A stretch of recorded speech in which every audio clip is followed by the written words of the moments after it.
Hello दोस्तों, स्वागत है आपका आपके अपने यूट्यूब चैनल इंग्लिश वाटिका में। यह दोस्तों, मैं हूं समीर सर, आपका इंग्लिश एजुकेटर।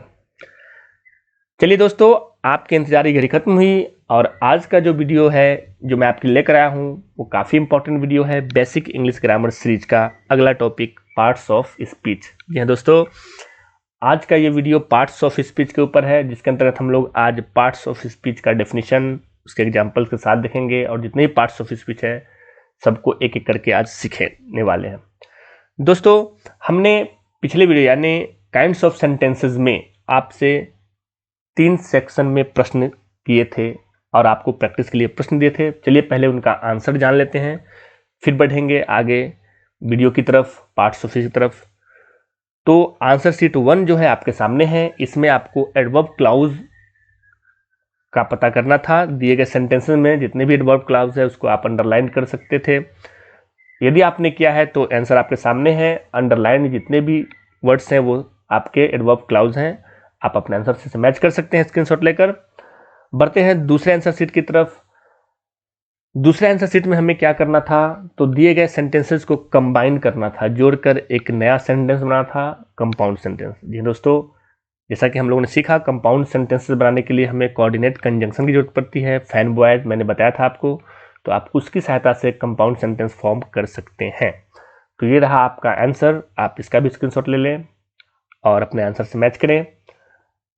अगला जो आंसर शीट यानी लास्ट आंसर शीट था, उसमें क्या करना था, उसमें एक क्लू दिया गया था सब ऑर्डिनेटिंग क्लाउज का, और उन सेंटेंसेस को उसी क्लू की सहायता से जोड़कर एक कॉम्प्लेक्स सेंटेंस बनाना था।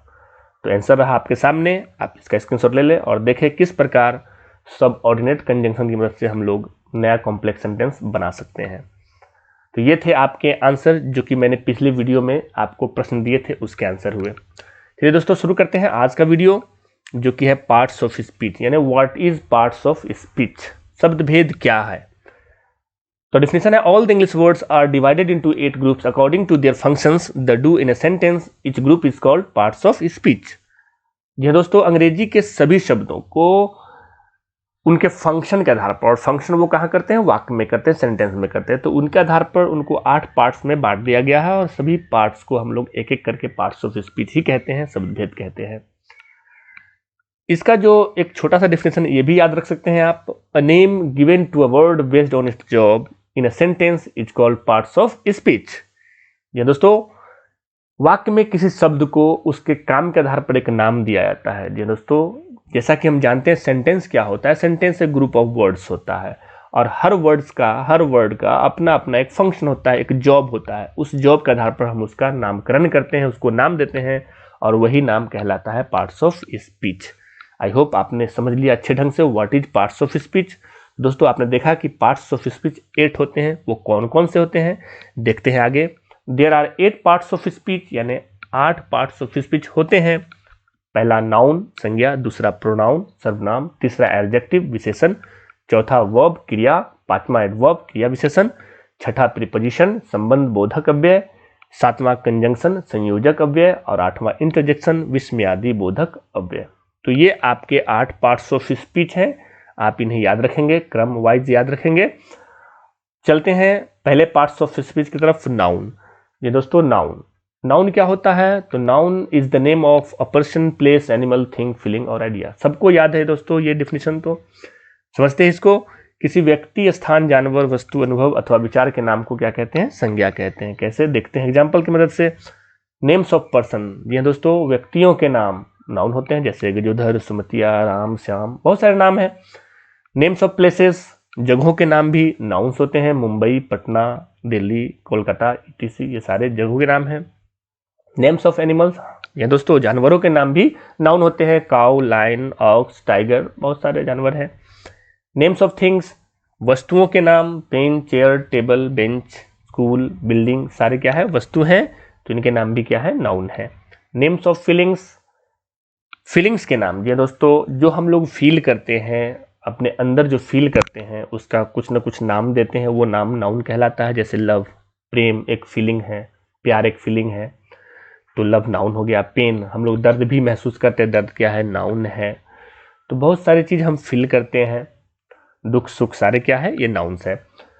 नेम्स ऑफ आइडियाज, विचारों के नाम को भी हम लोग नाउन कहते हैं। जैसे हम लोग अपने विचार रखते हैं किसी व्यक्ति वस्तु के ऊपर, देखते हैं ऑनेस्टी है, सिंपैथी है, डिजऑनेस्टी है, यानी ईमानदारी, सहानुभूति, बेईमानी, ये सारे क्या है, एक आइडिया है।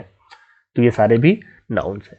दोस्तों नाउन को हम लोग एग्जाम्पल्स में, एग्जाम्पल के दृष्टिकोण से देखते हैं, ऐसे सेंटेंस में कैसे यूज करते हैं, इसके हिसाब से हम एग्जाम्पल सेंटेंस देखेंगे नाउन के। Shyam is a good student, तो इस वाक्य में श्याम और स्टूडेंट नाउन है, जो कि ये पर्सन्स को डिनोट करते हैं। अगला sentence, the students want to visit Bodh Gaya, तो इस वाक्य में भी दो नाउन्स है, स्टूडेंट्स पर्सन को डिनोट करते हैं, बोध गया किसी प्लेस को डिनोट करता है। तीसरा एग्जाम्पल है, the cow is a domestic animal, गाय एक डोमेस्टिक घरेलू एनिमल है, जानवर है। तो इस वाक्य में दो नाउन्स आए हैं, दोनों एनिमल्स को डिनोट करते हैं, काउ और एनिमल। अगला जो सेंटेंस है वो है, I have bought a new car, मैंने एक नई कार खरीदी है। तो इस वाक्य में एक थिंग की बात की गई है, कार की बात की गई है, तो कार क्या है, एक नाउन है। पांचवा जो आपका एग्जाम्पल सेंटेंस है वो है, I have a great love for India. जी हाँ दोस्तों, मुझे भारत से बहुत प्रेम है। तो इस वाक्य में एक फीलिंग्स की बात की गई है, जो एक प्लेस के लिए फीलिंग्स है, यानी इंडिया एक प्लेस है, नाउन है, और उसके लिए जो फीलिंग है, लव, वो भी क्या है, आपका नाउन है।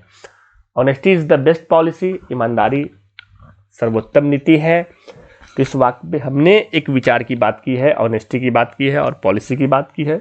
ये दोनों हमारे आइडियाज हैं, इसलिए ये नाउन्स है। तो देखा दोस्तों आपने, नाउन, किसी भी नाम को हम लोग नाउन कहते हैं। अब नाउन के ऊपर जो डिटेल वीडियो होगा वो आने वाले समय में आपको मिल जाएंगे। फिलहाल अभी पार्ट्स ऑफ स्पीच के हिसाब से हम लोग डेफिनेशंस और एग्जांपल्स लेकर चलेंगे। तो बढ़ते हैं अगले पार्ट्स ऑफ स्पीच की तरफ, जो है प्रोनाउन। ये दोस्तों प्रोनाउन यानी सर्वनाम। सर्वनाम क्या होता है? सर्वनाम एक ऐसा शब्द होता है जिसका प्रयोग हम लोग संज्ञा अथवा संज्ञा वाक्यांश के स्थान पर करते हैं। जी हाँ दोस्तों, pronoun is a word which is used in place of a noun और नाउन फ्रेज। जहाँ जहाँ भी सेंटेंस में नाउन है या नाउन का कोई फ्रेज है, उस स्थान पे हम लोग प्रोनाउन का यूज करते हैं। प्रोनाउन के एग्जांपल्स कुछ दिए गए हैं, जैसे आई मैं, वी हम लोग, यू तुम आप, दे वे लोग, ही वह, सी वह, इट यह वह, समवन कोई, एनीवन कोई। दोस्तों ये सारे प्रोनाउंस के एग्जांपल्स हैं। और भी बहुत सारे प्रोनाउंस होते हैं जो कि हम लोग प्रोनाउंस के डिटेल वीडियो में देखेंगे, कितने प्रकार के होते हैं, कैसे होते हैं। फिलहाल अभी हम लोग पार्ट्स ऑफ स्पीच के हिसाब से समझ रहे हैं प्रोनाउन। तो प्रोनाउन का प्रयोग जो होता है संज्ञा या संज्ञा वाक्यांश के स्थान पर, नाउन फ्रेज के स्थान पर किया जाता है। तो दोस्तों जैसा कि कोई पैराग्राफ दिया रहे और उसमें नाउन्स के रिपीटिशन को भी रोकने का काम प्रोनाउन करता है। या दोस्तों अगर पैराग्राफ में, कोई भी पैराग्राफ में अगर हम बार बार नाउन का प्रयोग करते हैं तो पैराग्राफ भद्दा हो जाता है। तो उसकी सुंदरता बनाने के लिए हम लोग नाउन के बदले किसका प्रयोग करते हैं? प्रोनाउन को। तो कह सकते हैं कि सर्वनाम क्या करता है, पैराग्राफ में नाउन्स के रिपीटिशन को रोकता है, यानी पुनरावृत्ति को रोकता है। चलिए एग्जाम्पल समझते हैं हम लोग।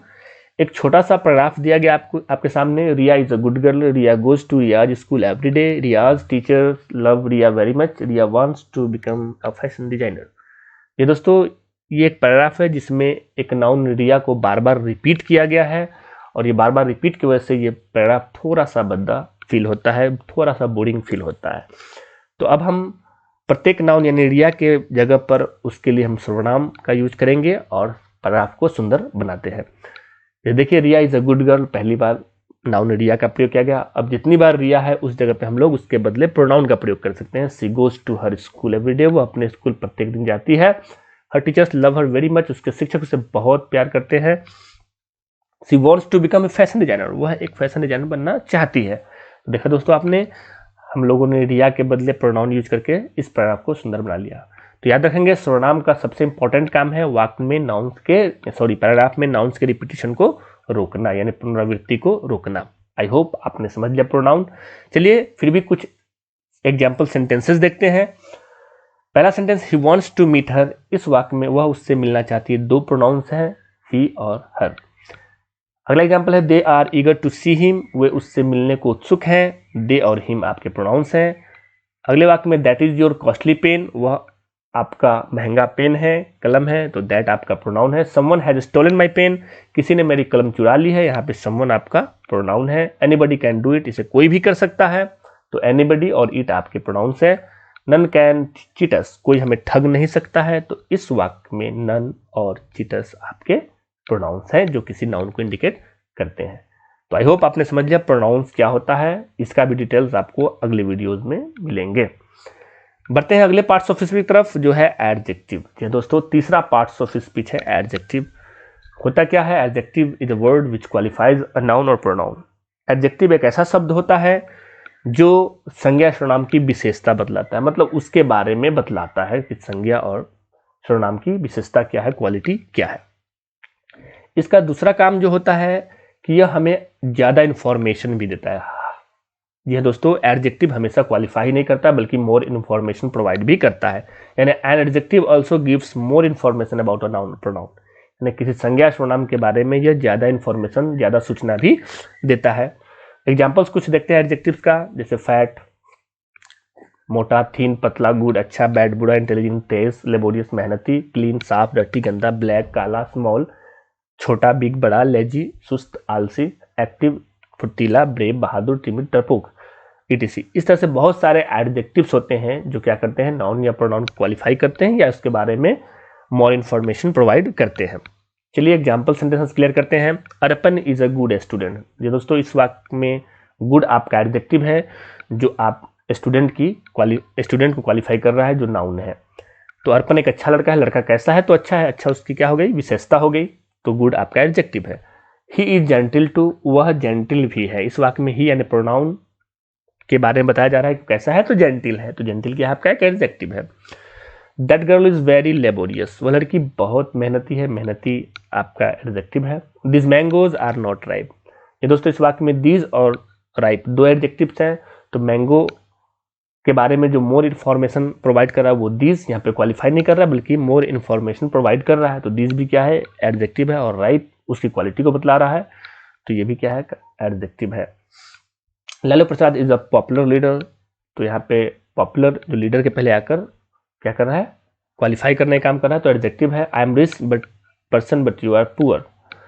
तो यहाँ पे रिच और पुअर क्या है? आपके एडजेक्टिव्स हैं जो क्वालिफाई कर रहे हैं किसी नाउन या प्रोनाउन को।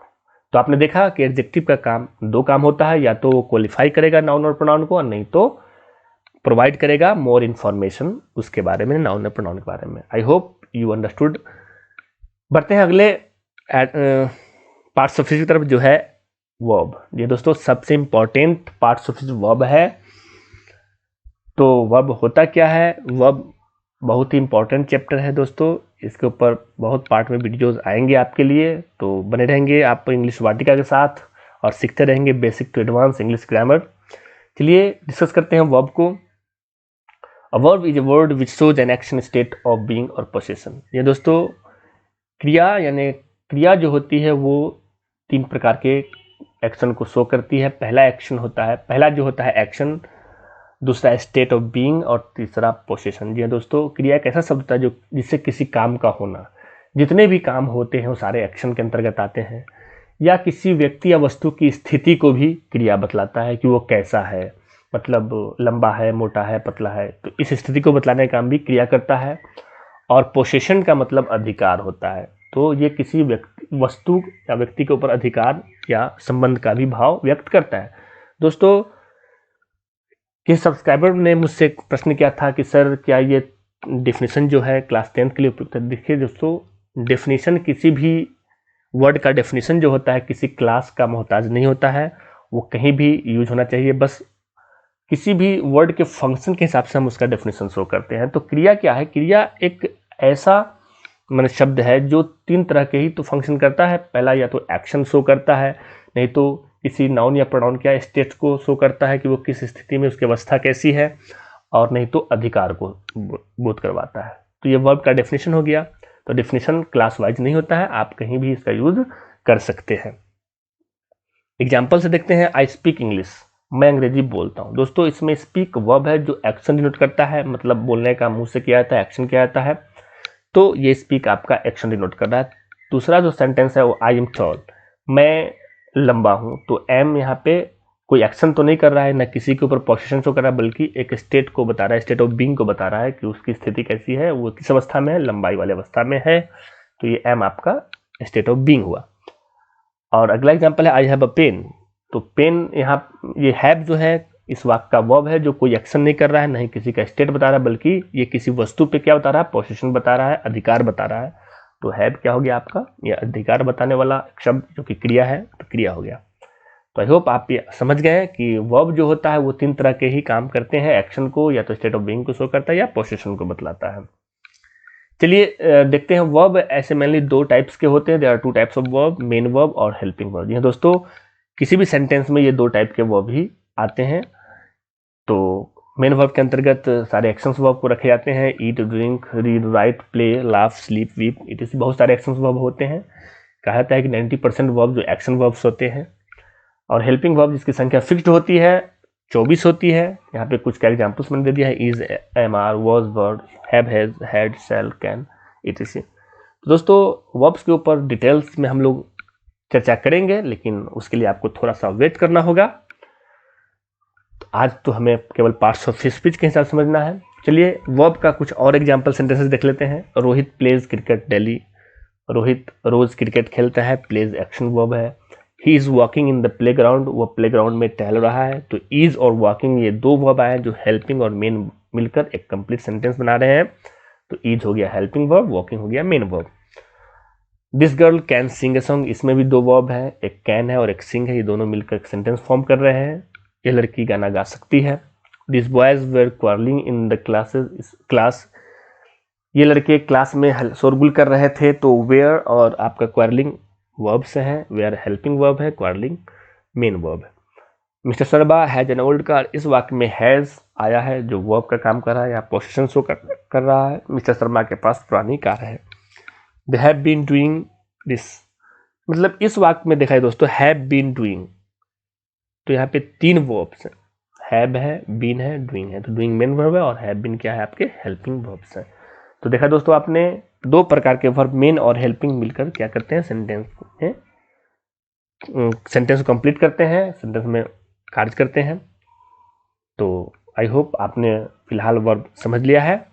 बढ़ते हैं अगले पार्ट्स ऑफ स्पीच की तरफ जो है एडवर्ब। एडवर्ब क्या होता है दोस्तों, वर्ब के साथ कुछ ऐड करना, यही तो एडवर्ब कहलाता है। फिर भी इसका डेफिनेशन देखते हैं कि ये किस किस को मॉडिफाई करता है। तो N adverb is a word which modifies, मैंने जरा सा परिवर्तन करना या ऐड समथिंग। देखिए दोस्तों डेफिनेशन इस प्रकार से है, an adverb is a word which modifies और add something to the meaning of a verb, an adjective and another adverb. दोस्तों क्रिया विशेषण एक ऐसा शब्द होता है जो किसी क्रिया या किसी विशेषण या अपने जैसे दूसरे क्रिया विशेषण की विशेषता बतलाता है या उसके अर्थ में कुछ ऐड करता है, उसके अर्थ में कुछ जोड़ता हो। तो कैसे, एग्जाम्पल से क्लियर करेंगे हम लोग आगे। फिलहाल देखते हैं एडवर्ब्स के कुछ examples. Very, slowly, before, after, fast, yet, still, almost, enough, ago, ये सारे एडवर्ब के कुछ एग्जाम्पल्स है। और भी बहुत सारे एडवर्ब्स होते हैं। वास्तव में एडवर्ब वह शब्द है जो नाउन, प्रोनाउन तथा इंटरजेक्शन को छोड़कर लगभग अन्य सभी पार्ट्स ऑफ स्पीच की विशेषता बताता है। जी हाँ दोस्तों याद रखेंगे, ये बहुत इंपॉर्टेंट पॉइंट है कि एडवर्ब के बारे में कहा था कि वो वर्ब, एडजेक्टिव और अनदर एडवर्ब विशेषता होता है, लेकिन ऐसी बात नहीं है दोस्तों। एडवर्ब 3 पार्ट्स ऑफ स्पीच को छोड़कर बाकी सबकी विशेषता बतला सकता है। छोड़ने वाले में नाउन है, प्रोनाउन है और इंटरजेक्शन, इन 3 को छोड़कर जो भी 5 बच गए सबकी ये विशेषता बतलाता है। क्लियर करते हैं एग्जाम्पल सेंटेंसेस की मदद से। ही रन्स फास्ट, यहाँ पे जो फास्ट एडवर्ब है और वो क्वालिफाई किसको कर रहा है, रन्स को कर रहा है। दौड़ता कैसे है, तो तेज है, तो रन्स वर्ब है, तो यहाँ वर्ब को क्वालिफाई किया।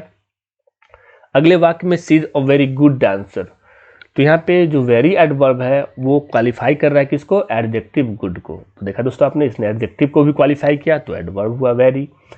अगले वाक्य में शी वॉक्स वेरी स्लोली, तो यहाँ पे वेरी एडवर्ब अगेन फिर से वेरी एडवर्ब है जो कि इस बार क्वालिफाई कर रहा है किसको, स्लोली को। और स्लोली भी क्या है, एडवर्ब है, तो इसने एक दूसरे एडवर्ब को भी क्वालिफाई किया। अगले एग्जाम्पल में the bird flew exactly over his head, तो यह बिल्कुल उसके सर के ऊपर से उड़ी। तो यहाँ पे एग्जैक्टली एडवर्ब है जो क्वालिफाई कर रहा है किसको, ओवर को, और ओवर क्या आपका प्रीपोजिशन है, तो इसने प्रीपोजिशन को भी क्वालिफाई किया। और अगला example, I rest simply because I am tired, मैं आराम करता हूँ, मैं आराम करता हूँ इसलिए क्योंकि आई एम टायर्ड, क्योंकि मैं बीमार हूँ। तो बिकॉज को क्वालिफाई करने के लिए आया सिंपली, सिंपली एक एडवर्ब है जो कंजंक्शन को क्वालिफाई कर रहा है। तो देखा दोस्तों आपने इन एग्जाम्पल्स की मदद से कि एडवर्ब एक ऐसा शब्द होता है जो 3 पार्ट्स ऑफ स्पीच को छोड़कर सभी को क्वालिफाई करता है। तो एडवर्ब के ऊपर और भी वीडियोस मिलेंगे आपको, आगे वेट कीजिए कुछ देर। कुछ दिन। जी दोस्तों, बढ़ते हैं अगले पार्ट्स ऑफ की तरफ जो है प्रीपोजिशन। ये दोस्तों काफ़ी इंपॉर्टेंट पार्ट्स ऑफ प्रीपोजिशन। तो प्रीपोजिशन क्या होता है? Word which is use to express the relationship of a noun और pronoun to the rest of the sentence. यानी प्रीपोजिशन एक ऐसा शब्द होता है जो किसी संज्ञा सर्वनाम का संबंध वाक्य में दूसरे शब्दों के साथ बतलाता है। जैसे एग्जांपल्स हैं in, on, for, to, of, with, about, दो, before, after, during, it is. Preposition के बारे में एक बात और है दोस्तों कि द नाउन और pronoun that is connected by the preposition is known as the object of the preposition. ये दोस्तों प्रीपोजिशन तो नाउन प्रोनाउन का संबंध ही बताता है, और प्रीपोजिशन से जुड़ा हुआ जो भी नाउन प्रोनाउन होता है वो हमेशा उस प्रीपोजिशन क्या होता है? ऑब्जेक्ट होता है। जी दोस्तों, प्रीपोजिशन के बाद आने वाला नाउन प्रोनाउन का जो केस होता है वो कौन होता है? ऑब्जेक्टिव केस होता है। इस बात को हमेशा याद रखेंगे। एग्जाम्पल्स देखते हैं। ही लिव्स इन दिल्ली, वह दिल्ली में रहता है। तो दिल्ली यहाँ पे नाउन है जिससे जुड़ा हुआ प्रीपोजिशन कौन है? इन है। तो दिल्ली क्या है? ऑब्जेक्टिव केस है। किसका? प्रीपोजिशन का। He is fond of you, of preposition है जो प्रोनाउन यू को क्या कर रहा है? संबंध बता रहा है दूसरे शब्दों से। ही प्रीफर्स सिंगिंग टू डांसिंग, यहाँ पे टू प्रीपोजिशन है जो डांसिंग का बता रहा है संबंध दूसरे शब्दों से। He is afraid of you, इसमें अफ्रेड ऑफ द टाइगर, इसमें ऑफ प्रीपोजिशन है। The cat is on the table, on preposition है। He cut the tree with axe, तो यहाँ पे विद क्या है? आपका प्रीपोजिशन है। तो प्रीपोजिशन हमेशा नाउन प्रोनाउन के पहले आकर उसका संबंध दूसरे शब्दों से करवाता है। इसके भी वीडियो स्पेशल मिलेंगे आपको। बढ़ते हैं अगले पार्ट्स ऑफ स्पीच की तरफ। कंजंक्शन। ये दोस्तों कंजंक्शन यानी ज्वाइनिंग वर्ड्स, जोड़ने वाला शब्द। A conjunction is a word which joins two और more than two words, phrases और सेंटेंसेस टुगेदर। ये दोस्तों संयोजक एक ऐसा शब्द होता है जो दो या दो से अधिक शब्दों को भी जोड़ सकता है, वाक्यांशों को भी जोड़ सकता है और वाक्यों को भी एक साथ जोड़ता है। जैसे एग्जांपल्स हैं and, but, or, as well as, but, both, else, either or, neither nor. बहुत सारे कंजंक्शन होते हैं। हम लोग डिटेल्स जानेंगे कंजंक्शन वाली वीडियो में कौन कौन से कंजंक्शन होते हैं। देखते हैं एग्जांपल सेंटेंस फिलहाल। Sita and Lakshmi are sisters. Sita और लक्ष्मी बहनें हैं। सीता और लक्ष्मी को जोड़ा गया एंड के द्वारा। He is either a cheat और अ लायर, वह या तो ठग है या झूठा है। तो ईदर और ने चीट और लायर को जोड़ा। I am rich but he is poor, but ने दो सेंटेंसेस को जोड़ा। He as well as his brother is guilty, यहाँ पे दो, एक फ्रेज को और एक वर्ड को जोड़ा एज वेल एज ने। तो एज वेल एज क्या है? कंजंक्शन है। Early to bed and early to rise is a good habit. तो अर्ली टू बेड भी एक फ्रेज है और अर्ली टू राइज भी एक फ्रेज है, इन दोनों को जोड़ा एंड ने, तो कंजंक्शन एंड हुआ। Shakespeare was not only a writer but also an actor. Shakespeare न केवल एक राइटर थे बल्कि एक एक्टर भी थे। तो नॉट ओनली और बट ऑल्सो ने मिलकर राइटर और एक्टर को आपस में जोड़ा। तो दोस्तों इस प्रकार से कंजंक्शन या तो दो शब्दों को या फ्रेज को या सेंटेंस को एक साथ जोड़ते हैं। चलते हैं अपने अंतिम पार्ट्स ऑफ स्पीच की तरफ जो कि है इंटरजेक्शन। जी हाँ दोस्तों, इंटरजेक्शन विस्मयादि बोधक अव्यय। Interjection is a word which is written with an exclamation mark and is used to express a sudden strong emotion. विस्मयादि बोधक अव्यय एक ऐसा शब्द होता है जो विस्मयादि बोधक चिन्ह के साथ लिखा जाता है। जी दोस्तों, इसकी पहचान ही विस्मयादि बोधक चिन्ह होती है और इसका प्रयोग अचानक आए किसी भाव को व्यक्त करने के लिए किया जाता है। जी दोस्तों, इसका कोई ये समय नहीं होता है कि अब यूज करना है। अचानक हमारे मन के अंदर जो फीलिंग्स आती है, हम लोग इमोशंस को जो व्यक्त करते हैं वही तो प्रीपोजिशन होता है। एग्जाम्पल देते हैं। हमारे अंदर इमोशंस जॉय का जब हो तो हम लोग हुर्रा, वाह, वाह, हा हा, इस सब का प्रयोग कर सकते हैं। और जब सौरों का इमोशन एक्सप्रेस हो तो हम लोग उसके लिए अलास, आह, ओह, औच का प्रयोग कर सकते हैं। सरप्राइज के इमोशंस को शो करने के लिए what, wow, oh my gosh, इन सब इंटरजेक्शन का प्रयोग किया जा सकता है। और ग्रीटिंग, किसी को संबोधित करने के लिए हम लोग जो इमोशंस का प्रयोग कर सकते हैं वो हेलो, हाय, लुक, लिसन, ये सब का प्रयोग कर सकते हैं। देखते हैं example sentences. Hurrah, we have won the match. यहाँ पे जॉय की बात हो रही है, हम लोगों ने मैच जीत लिया है। तो हुर्रा क्या डिनोट कर रहा है? इंटरजेक्शन को डिनोट कर रहा है। Alas, the old man died. अब यहाँ पे दुख की बात हो रही है, सौरों की बात हो रही है, ओल्ड मैन मर गया, अलास का प्रयोग किया गया। Wow, what a pleasant surprise. तो दोस्तों सेंटेंस से क्लियर है कि सरप्राइज के इमोशंस को शो कर रहा है, तो वाओ का प्रयोग किया गया। Hello, how are you. Hello यानी किसी को ग्रीट कर रहे हैं, संबोधन कर रहे हैं, कैसे हैं आप। तो ये आपके इंटरजेक्शंस हुए। तो आई होप आज का वीडियो काफ़ी इंपॉर्टेंट वीडियो था और आपको अच्छे ढंग से पार्ट्स ऑफ स्पीच क्लियर हुए। अब हम लोग आगे के वीडियोस में एक एक पार्ट्स ऑफ स्पीच का डिटेल अध्ययन करने वाले हैं। तो बने रहिए इंग्लिश वाटिका के साथ और अपने इंस्ट्रक्टर समीर सर के साथ। आई होप आज का वीडियो काफ़ी इंटरेस्टिंग वीडियो रहा। तो अगले टॉपिक के लिए बने रहिए हमारे साथ। अगर आपने पसंद किया वीडियो को तो शेयर जरूर करें और कमेंट भी दें। मिलते हैं नेक्स्ट वीडियो में, तब तक के लिए have a nice day. Thank you.